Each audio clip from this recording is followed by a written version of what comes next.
Il faut vraiment que vous compreniez à quel point toute la zone ici est la zone préférée des whales. C'est vraiment la zone qu'ils vont utiliser premièrement pour vous faire peur et deuxièmement pour pouvoir entrer en position, pour pouvoir continuer d'accumuler des bitcoins pour la prochaine montée explosive. Donc vraiment comprenez que ici toute cette zone va être une zone de manipulation et que la seule zone qu'il faut absolument pas franchir à la baisse, ça va être ici la zone des 44 000 $. Hello à toute la team Logique, ravi de vous retrouver dans cette nouvelle analyse du marché crypto-monnaie. On est aujourd'hui le lundi 13 septembre 2021 et il est 17h40 à l'heure à laquelle je tourne cette vidéo. Alors comme vous le voyez derrière moi, on a un Bitcoin aux 44 385 $. On est ici sur la journée de la peur, on est en train vraiment d'essayer de secouer le cocotier. On essaye exprès d'être dans les bas-fonds du range sur lequel nous sommes sur le Bitcoin. On crée de la peur, tout le monde panique. Il y a des mouvements de panique qui se mettent en place petit à petit. Évidemment, ça permet aux whales de pouvoir accumuler un maximum de Bitcoin sur ces zones et sur des prix qui pour elles sont favorables. Moins 3,24% sur la journée, une Bitcoin dominance qui elle est toujours en certaine hésitation. On a l'impression d'avoir trouvé un niveau de support, mais là aussi on n'a pas encore de réelle décision qui est prise, un petit peu comme sur le Bitcoin. On voit que malheureusement on vient d'avoir une attaque bear de la part du Bitcoin, donc ça vient un petit peu d'anéantir la majorité des altcoins sur la journée. Un Ethereum aux 3218 $, moins 5,64%. Il est toujours très fort, mais attention, le bas de son range à lui est assez bas et ça pourrait être la zone vraiment fatidique que les whales vont essayer de viser pour essayer de récupérer des ethers le plus bas possible et pour que vous, évidemment, vous ayez peur et donc que vous vendiez des positions à perte. Autrement, la majorité de la map, c'est dans le rouge. On a des corrections assez importantes. On a juste le Polkadot, lui, qui a réussi à récupérer plus vite avec 4,61%. On a le Atom Cosmos, encore qui part avec 15,89%. Et on a le Tezos avec une belle performance ici de 9,83% à la hausse. On va aller voir ensemble dans cette vidéo pourquoi est-ce que vous ne devez absolument pas avoir peur de ces petits mouvements baissiers que nous trouvons sur le Bitcoin. On a une seule zone qu'il ne faut pas dépasser à la baisse. Une seule zone en dessous de laquelle il ne va pas falloir clôturer en daily. Et c'est ce que nous allons voir tout de suite. Cette vidéo est en collaboration avec la plateforme BingBon. Alors qu'est-ce que BingBon? Eh bien c'est simplement une plateforme sur laquelle vous allez pouvoir échanger et acheter des crypto-actifs, un petit peu comme vous le faites avec Binance, un petit peu comme vous le faites avec Crypto.com ou avec toutes ces grandes plateformes d'échange de crypto-actifs. Eh bien BingBon va remplir ce rôle. Alors BingBon, pourquoi est-ce qu'ils sont super intéressants? Simplement parce qu'ils sont en train de vouloir essayer de se pencher un maximum sur le marché français. Et ça c'est vraiment une très très bonne indication. Pour l'instant on n'a que l'anglais et pas mal de langues autres, mais le français est en train d'arriver. Donc ils sont vraiment en train d'essayer de s'ouvrir au marché français. En plus de ça, c'est l'une des plateformes qui vont vous prendre le moins de frais possible sur vos échanges de crypto-actifs. Et vous le savez, lorsque vous réalisez quand même certains échanges, les frais peuvent vraiment grappiller un maximum de votre portefeuille. Ils vous offrent aussi la possibilité ici d'utiliser le copy trading. Et Dieu sait à quel point vous êtes très nombreux à aimer le copy trading. Ça va simplement vous permettre de copier des traders professionnels ou des traders qui actuellement réalisent de grosses performances, de pouvoir totalement savoir quand est-ce qu'ils achètent, totalement savoir quand est-ce qu'ils vendent pour essayer de réaliser des performances à leur côté. Et il y a vraiment de grosses performances qui peuvent être réalisées. Évidemment les amis, prenez des précautions, faites énormément de recherches et comme d'habitude, les performances qu'ils sont en train de réaliser actuellement ne veulent pas dire qu'ils vont réaliser les mêmes performances après. Alors vous pouvez voir que vous avez ici la possibilité de trader directement sur le marché spot. Donc vous avez ici vraiment une grande panoplie de crypto-actifs que vous allez pouvoir directement ajouter à votre portefeuille. Et ce que j'aime énormément sur cette plateforme, et c'est la raison pour laquelle je suis en partenariat avec eux, c'est parce que c'est ultra simple d'utilisation. C'est-à-dire que quand vous arrivez sur Binance ou KuCoin par exemple, des exchanges qui sont assez compliqués quand on est débutant, eh bien on est vite perdu, on peut vite faire des erreurs et donc perdre des fois pas mal d'argent. Alors que ici sur BingBon, c'est vraiment très simple. On voit qu'on peut ici acheter simplement un crypto-actif en fonction de la paire que nous choisissons. On peut aussi la vendre si on décide de shorter le marché, mais attention les débutants, ne shortez pas le marché. On peut directement acheter cet actif au prix du marché ou avec un ordre limite. Donc voilà, vraiment ultra simple. Vous voyez, il y a 3 boutons pour pouvoir acheter, vendre et placer soit sur une ordre limite, soit sur le marché. Donc c'est vraiment super adapté aux débutants. Donc n'hésitez pas les amis, pour toutes les personnes qui ont envie d'acheter des crypto-actifs, qui ont envie de trader les crypto-actifs. Et par la même occasion, même si vous êtes trader confirmé, passez par BingBon, vous allez avoir le moins de frais possible. Et vraiment, vous allez voir à quel point ça peut totalement être gagnant sur le long terme. Plus on fait d'échanges, et plus il va y avoir une accumulation de frais. Et BingBon essaye d'avoir toujours les frais les moins importants possibles. Donc n'hésitez pas les amis, passez par mon lien dans la description. En plus, si vous passez par mon lien, déjà à la base, vous avez le moins de frais possible grâce à cette plateforme. Mais en plus, vous allez avoir 30% de réduction sur tous vos frais, sur chaque échange que vous allez faire. Et vous allez voir à quel point ça peut vraiment vous permettre d'économiser beaucoup d'argent. Donc n'hésitez pas, passez par le lien dans la description. Du côté du cryptocurrency screener, malheureusement, on a une majorité du top 30 ici avec une performance négative. Un Bitcoin avec moins 3,39%, il nous a réalisé quelque chose de dingue. On a eu une énorme poussée en 15 minutes et après on a eu une ravalante. Mais on parle ici d'une énorme poussée à coût de 2000 $ quasiment. Donc ça a été vraiment un énorme mouvement. On voit que pour l'instant, ça y a laissé des plumes pour la majorité des altcoins. On a le Polkadot qui se montre fort ici avec 3,23% à la hausse, 16,37% à la hausse pour le Atom Cosmos qui s'est bien réveillé. Et autrement, malheureusement, pour la majorité du top 30, on est sur des performances de l'ordre de moins 6 à moins quasiment 15% sur certains actifs. Donc voilà, vous voyez à quel point les whales essayent de nous manipuler, elles essayent de nous faire peur. On est ici plutôt sur le bas-fond de notre range et c'est exactement le but des whales, c'est ici d'essayer de nous faire peur un maximum. On va aller voir ça sur les graphiques tout de suite. Ok, on est du côté du Scalpex Index, un Crypto Fear and Greed dans le neutre 44, on a réussi à remonter, donc on voit qu'il y a eu une petite période, un petit flottement d'euphorie qui est revenu, ça va très vite sur le marché, c'est la raison pour laquelle je pense que les whales vont vraiment essayer de jouer avec nous et de jouer avec cet indicateur. Il ne serait pas fou d'essayer une fois de plus de nous remettre dans la peur pour vraiment marquer le coup, marquer les esprits et de cette manière par la suite essayer d'avoir une certaine relance. Un Social Index qui est déjà de retour sur up et donc là aussi, pareil, méfiance, un Market Order Flow en recherche neutre cet après-midi. Alors que s'est-il passé? Malheureusement, on voit que pour l'instant notre scénario est plutôt invalidé. On est ici allé faire la deuxième jambe baissière puisque la première était ici sur ce niveau-là. On a bien eu un rebond, on est bien parti et malheureusement par la suite ici on a eu une correction. Donc on ne s'y attendait pas forcément, ce qui veut simplement dire peut-être que la période d'accumulation va être plus longue que je le pensais. Donc on a ici de nouveau un retest de cette zone. C'est vraiment une zone ici qui est retestée, qui est utilisée un maximum par les bears pour essayer de jouer avec nos émotions, pour faire en sorte de créer de la peur. Regardez l'énorme bougie sur laquelle nous sommes. On voit qu'on a eu un spike directement au 46 886 $.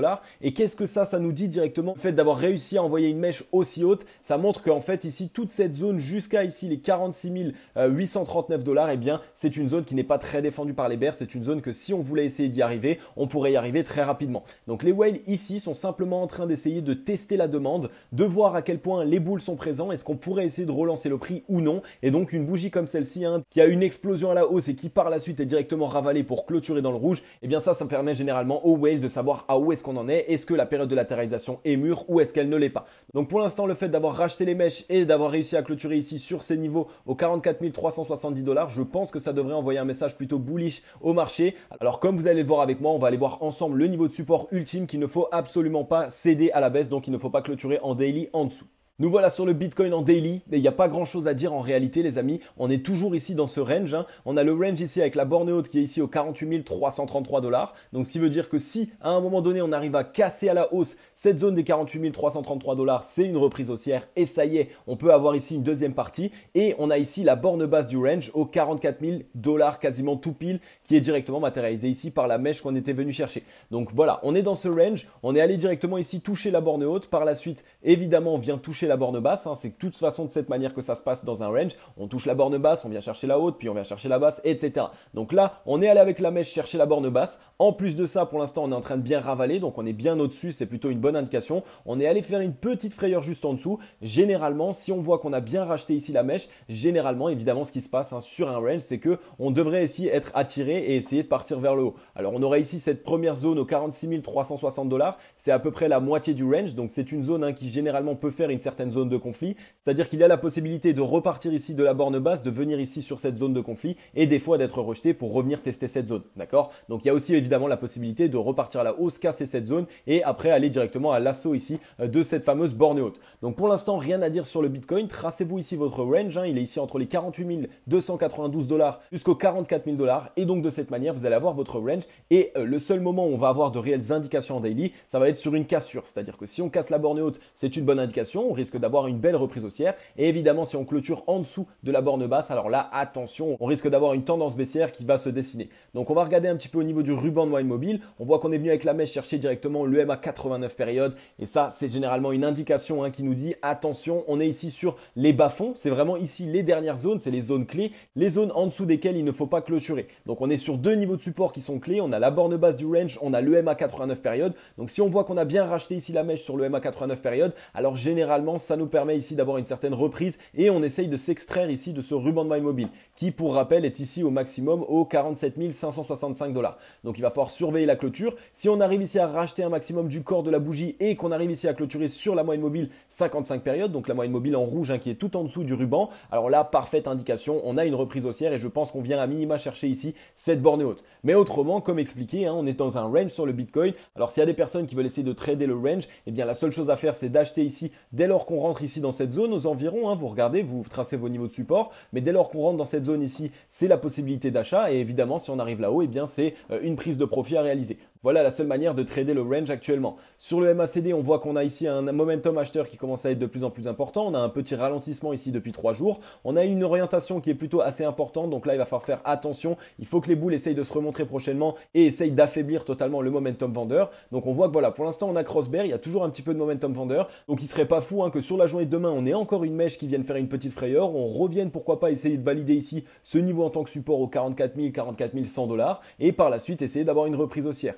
Donc il va vraiment falloir attendre que le momentum vendeur commence à ralentir. On avait eu ici un volume vendeur sur le déclin. Là, pour l'instant, on a un volume assez important. Évidemment, ce n'est pas que du volume vendeur puisqu'on a poussé aussi bien à la hausse qu'à la baisse. Et on va regarder un petit peu au niveau du RSI. Là, c'est une moins bonne indication. On est sous la zone des 50 du RSI. On est au 42,11. Alors, on aimerait bien pouvoir essayer de clôturer ici sur ce niveau de support qu'on voit directement sur la zone des 42,53. Ce serait une bonne indication pour pouvoir avoir un double bottom et essayer de repartir à la hausse. J'aime pas trop être sous les 50 de RSI. Alors, j'espère qu'on va avoir une reprise haussière assez rapide et surveiller une fois de plus évidemment qu'on vienne récupérer cette zone des 52 RSI et qu'on ne vienne pas simplement faire un rebond et être totalement rejeté parce que là ce serait une mauvaise indication. Donc pour l'instant j'ai aucune frayeur sur le Bitcoin. Je pense que mon scénario est toujours à peu près en place, ce qui veut dire qu'on va essayer de créer une certaine peur. Dans toute cette zone là, ça va être une zone pour tester la demande pour les whales, pour qu'elles sachent si actuellement le range dans lequel nous sommes est mûr et si on peut essayer de le faire partir à la hausse. Et ça va permettre deuxièmement aux whales de faire peur un maximum, de jouer sur les émotions des investisseurs et donc de pouvoir récupérer ici un maximum de liquidité. Évidemment aussi des positions qui vont être sur des prix vraiment confortables pour elles. Donc pas de panique pour l'instant, tracez votre range et je pense qu'il y a plus à faire du côté des altcoins. Du côté du crypto total, là aussi on a eu cette petite frayeur, cette jambe baissière qui est passée ce matin sous la zone des 2000 milliards. Cette zone qui est psychologique et c'est bien pour cette raison qu'on voit qu'on a plein de mèches qui pour l'instant sont directement passées en dessous et qui sont directement ravalées. Je pense que la zone des 2000 milliards c'est vraiment une très très grosse zone d'achat pour les whales. Donc dès lors qu'on en passe en dessous, les whales essaient de racheter un maximum. Donc pour l'instant c'est bien, on voit que la bougie est plutôt rachetée. On est au-dessus ici de ce niveau de support aux 1992 milliards et on est au-dessus aussi des 2000 milliards. Donc c'est une bonne indication. Surveillez bien qu'on clôture au-dessus des 2000 milliards. C'est quand même assez important. Et on voit que pour l'instant, voilà, on avait déjà eu dans le passé d'énormes mèches. Finalement, on avait été directement rejeté. On a toujours ici ce niveau de résistance qui nous bloque malheureusement. Donc on est simplement ici dans un range. D'accord? Donc pour l'instant, tant qu'on est dans ce range, eh bien on attend qu'il y ait une décision qui soit prise. On attend soit que les bears cassent à la baisse. Et là, ce serait une mauvaise indication. Et donc de cette manière, eh bien il va falloir appliquer à notre plan d'action d'investissement quelque chose qui peut être plutôt négatif et inversement si on vient le casser à la hausse, alors de cette manière on peut essayer de faire des prises de position et se dire ok, il va y avoir de plus en plus de liquidités qui vont être déversées sur le marché. Là pour l'instant on a des volumes bear sur le déclin, volume bull sur le déclin, on est à peu près dans la même situation, on est passé sous la zone des 52 RSI, attention par contre ça c'est quelque chose que je n'aime pas trop, alors j'espère qu'on va pouvoir essayer de trouver un rebond assez rapide pour repasser au-dessus ou alors même qu'on arrive à racheter un maximum de la mèche pour venir juste sur les 52 RSI et après trouver une certaine relance sur un triple bottom, ce qui pourrait être encore une très très bonne indication. Et sur le MACD, on est bien orienté à la baisse malheureusement. On a un petit ralentissement là aussi du momentum vendeur depuis 3 jours. Il va falloir attendre la clôture, il va falloir surveiller un petit peu les volumes aussi, c'est assez nécessaire. Mais voilà, pour l'instant, on est toujours dans ce range. On nous fait paniquer, on a tous l'impression en fait qu'on fait que chuter, mais en fait pas du tout les amis, pas du tout. On est tout le temps borné ici, on est dans cette même zone, ce qui veut dire que même ici quand on a une correction, eh bien tout le monde panique, mais généralement on revient ici d'une hausse. C'est exactement la même chose, on a juste ces deux zones ici qui nous bloquent. Donc essayez vraiment de vous tracer ce range et les seuls moments où il faudra paniquer ou au contraire les seuls moments où il faudra avoir de l'euphorie, ce sera les moments où on va casser les bornes. Et évidemment, si vous souhaitez essayer d'ouvrir une position et que vous vous dites d'après votre plan d'action d'investissement que le marché risque de repartir à la hausse, alors les meilleures zones d'achat, ça va être ici dans cette zone aux alentours de la borne basse. On n'essaye pas d'acheter ici les alentours de la borne haute, d'accord ? Et ensuite, on est du côté de Ethereum et Ethereum, malheureusement, la chose c'est qu'on est aussi dans un range, sauf que le range est bien plus bas. Donc si on voulait vraiment essayer de faire une frayeur sur Ethereum, on viendrait céder ici ce niveau et on reviendrait visiter ici les 2946 $. Et là, on est sûr que dans toute cette zone, il va y avoir des zones d'achat. Donc pour toutes les personnes qui ne sont pas encore entrées en position sur Ethereum, qui étaient un petit peu frustrées, eh bien c'est très bien d'avoir attendu puisque là, vous allez avoir vraiment des positions d'achat dès lors qu'on va rentrer dans ces zones. Donc n'hésitez pas à placer des ordres. Ici, par exemple, vous avez la zone des 3500 3100 $, vous avez la zone des 3000 $ et vous avez même les 2952 $. Après, on voit que pour l'instant, on est en train d'essayer de céder à la baisse malheureusement cette zone pivot du range aux 3254 $. Donc si on clôture en dessous, bien malheureusement, je pense que c'est la porte ouverte directement à la borne basse du range. Par contre, si on arrive à réintégrer, alors de cette manière, on pourrait aller revisiter ici la borne haute aux 3625 $. Donc surveillez bien, il y a cette possibilité de faire un petit double bottom, mais il y a aussi cette possibilité de casser à la baisse, de venir valider en tant que résistance et par la suite passer en dessous du range. Donc là aussi sur Ethereum, pas de frayeur. Évidemment, le range est quand même assez important. Hein. Regardez en termes de performance, c'est un range quand même de 22,84%, ce qui veut dire que aussi bien à la hausse qu'à la baisse, ça peut faire peur, hein, évidemment. Mais tant qu'on ne sort pas de cette zone pour l'instant, eh bien on n'a aucune prise de décision à réaliser, c'est-à-dire qu'on n'a pas une cassure, donc on se dit ok c'est vraiment ici qu'il faut que j'entre en position, et on n'a pas non plus à l'inverse une cassure à la baisse qui nous dit que malheureusement il faut absolument prendre des profits parce qu'on risque de corriger bien plus fort. Donc surveillez bien là aussi ce range sur Ethereum, et si on revient chercher ici cette zone, eh bien comme je vous l'ai expliqué, ici c'est une très très bonne zone d'achat, et inversement si on voit qu'on essaye d'aller ici directement chercher la borne haute, mais qu'on n'a pas beaucoup de volume, qu'on n'a pas beaucoup de momentum et qu'on n'a pas une réelle envie de venir le casser, eh bien de cette manière on peut prendre des profits à ce niveau-là en se disant qu'on va venir à minima ici rechercher la zone de pivot aux 3251 $, voire même rechercher la borne basse. Donc voilà, pour l'instant on est dans un range, hein, pas énormément de choses. On a eu un volume acheteur croissant ici sur les 2 dernières journées, donc ça c'est plutôt une bonne indication. Si sur la journée de demain on voit qu'on a un gros volume et qui repasse au-dessus ici du volume sur lequel on va clôturer ce soir, eh bien ça pourrait être une bonne indication pour Ethereum et ça pourrait nous envoyer une indication plutôt acheteuse. Là aussi, on est venu retester la zone des 52 RSI. Attention, on a ici ce niveau de support au 44,63 et c'est vraiment ici la zone qui va être clé. Il faut vraiment qu'on arrive ici à rebondir en double bottom et à partir à nouveau au-dessus de la zone des 52 RSI. Si on vient à céder à la baisse ce niveau de résistance, alors là, attention les amis, c'est directement pour ma part la porte ouverte à la borne basse du range. Donc on irait ici revisiter les 2958 $ et on créerait un vrai effet de frayeur. Tout le monde aurait peur, on pourrait même ici faire encore une mèche un petit peu plus basse pour faire peur, on réintègre et après on renvoie directement au sud. Alors j'ai pas vraiment cette impression actuellement sur Ethereum, mais il va falloir vraiment clôturer ici et on a cette zone pivot, hein, si on la lâche à la baisse, de toute façon on risque sans doute d'aller chercher la borne basse. Donc pour l'instant sur Ethereum, pas de panique, pas de prise de décision bête non plus, on attend ici et si jamais vous vouliez entrer en position, et bien ici vous avez toute cette zone pour entrer en position. Ok les amis, j'en ai fini avec cette vidéo. Comme d'habitude, j'espère qu'elle vous aura plu un maximum. Alors voilà, vous l'avez vu les amis, on est ici dans une grosse période d'hésitation et c'est généralement ce qui se met en place après un flash crash, après une grande correction ou inversement après une période d'euphorie, c'est qu'on a une période de plateau, une période de latéralisation. Alors qu'est-ce que ça va servir? Ça va servir premièrement à embêter les investisseurs en se disant ah il est nul ce marché, donc on les fait attendre et donc de cette manière ils n'entrent pas en position, ils ont toujours peur aussi, donc ça va créer de la peur, ça va créer un effet de flou et troisièmement ça va permettre aux whales de pouvoir elles récupérer sur les bas-fonds du range. Elles ont leurs ordres d'achat ici qui sont déjà positionnés. Donc essayez bien de garder en tête le fait qu'on soit dans un range actuellement et n'essayez pas de vendre parce que vous voyez une correction, un mouvement de 5%, de 10% dans la journée. Non, vous devez absolument essayer d'avoir deux bornes. La borne qui va vous dire d'acheter plus si jamais on la casse à la hausse et donc vous vous dites ok reprise haussière, et évidemment la borne basse, la borne qui elle va vous dire si on casse à la baisse, là oui je ferme mes positions et je me dis que ça pue. D'accord? Donc là c'est très intéressant, c'est un cas concret sur le Bitcoin, sur Ethereum, on est dans cette latéralisation, on voit que ça profite un maximum aux altcoins, hein, cette latéralisation de la part du Bitcoin, mais évidemment quand on passe de la borne haute à la borne basse, et bien à ce moment-là ça vient claquer les altcoins par la même occasion. Donc il y a une petite stratégie ici à mettre en place, c'est-à-dire que quand on vient toucher les bas-fonds sur le Bitcoin, quand on vient toucher la borne basse et qu'on arrive à trouver un rebond, là de cette manière on peut essayer de se positionner sur les altcoins, de surfer directement sur la latéralisation du Bitcoin. À ce moment-là vous allez ouvrir des positions qui vont être plutôt bonnes sur les altcoins et vous allez éviter aussi cette peur que le Bitcoin corrige et vienne claquer directement votre altcoin. D'accord? Donc voilà un petit peu la stratégie que vous pouvez mettre en place, mais pour ma part, je ne traderai pas le Bitcoin dans un range et je déteste trader les ranges. Donc juste simplement, ça va vous permettre d'avoir une certaine assurance pour faire en sorte de ne pas vous prendre une énorme correction juste parce que papa Bitcoin corrige alors que votre altcoin, vous l'aviez bien analysé et il allait normalement exploser à la hausse.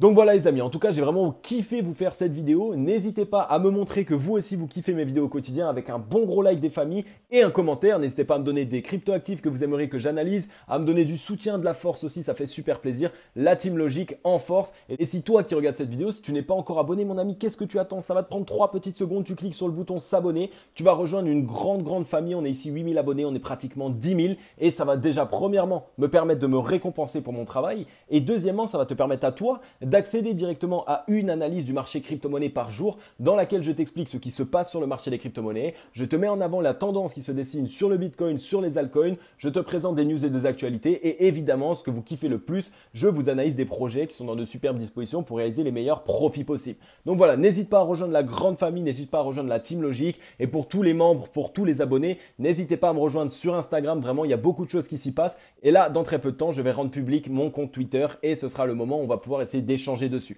Donc voilà, en tout cas les amis, merci pour tout ce que vous faites au quotidien. Merci pour votre soutien, pour vos likes, vos partages, vos commentaires. Ça fait super plaisir. Je vous dis directement à demain dans la prochaine vidéo. C'était Cryptologique. Ciao, bye bye.